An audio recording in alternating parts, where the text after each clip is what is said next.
Hello दोस्तों, नमस्कार दोस्तों आज हम भोजपुरी का एक ऐसा खबर लेके आए हैं कि आप जैसे ही भोजपुरी का यह खबर सुनिएगा तो खुशी से एकदम नाचने लगिएगा। और दोस्तों नाचिएगा ऐसा कि नाचते नाचते एकदम आपा खो दीजिएगा।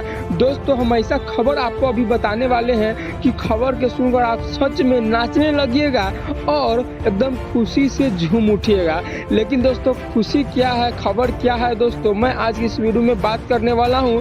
तब तक दोस्तों अगर आप लोग मेरे चैनल पर नए हैं तो मेरे चैनल को सब्सक्राइब कर लीजिए, क्योंकि हम भोजपुरी से रिलेटेड इसी तरह की खबर को लाते रहते हैं। दोस्तों आज के ज़माना में सोनू सूद को कौन नहीं जानता है। दोस्तों जब कोरोना वायरस आया था तो सोनू सूद सारे लोगों को, जितने भी लोग बाहर में फंसे हुए थे, सारे लोगों को बस टिकट करा दिए, ट्रेन टिकट करा दिए, फ्लाइट का टिकट करा दिए और उन्होंने बहुत सारा खर्चा बिहारियों के ऊपर किया था और यूपी वालों के ऊपर किया था।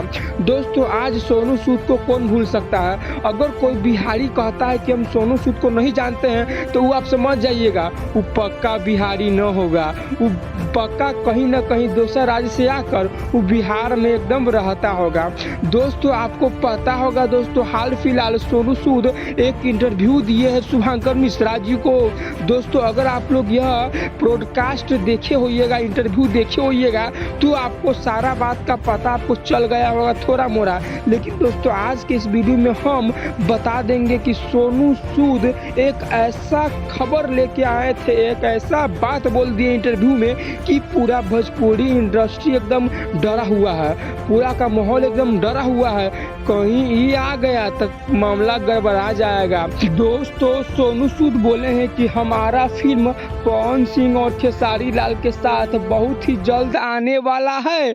मुझे दोस्तों भोजपुरी से एक ऑफर मिला हुआ था जो खेसारी लाल और पवन सिंह के साथ काम करने का, और दोस्तों मैंने एकदम फिल्म को एकदम डन कर दिया है। अब मेरा फिल्म पवन सिंह और खेसारी लाल के साथ कभी भी और किसी भी वक्त आ सकता है। दोस्तों अगर आप लोग भोजपुरी का फैन होइएगा, पवन सिंह का फैन होइएगा या खेसारी लाल का फैन होइएगा तो आप एकदम खुश हो गए होइएगा कि अब हमारा भोजपुरी का एक्टर सुपरस्टार रियल हीरो के साथ अब फिल्म करेगा। दोस्तों ये खबर सुन के आपको कैसा लगा कमेंट में बताइएगा। और दोस्तों अगर आप लोग मेरे चैनल पर नए हैं ना तो सब्सक्राइब करिए लीजिए, क्योंकि हम अपने चैनल पर नया एकदम अच्छा खबर आप ही सबके लिए लाते रहते हैं।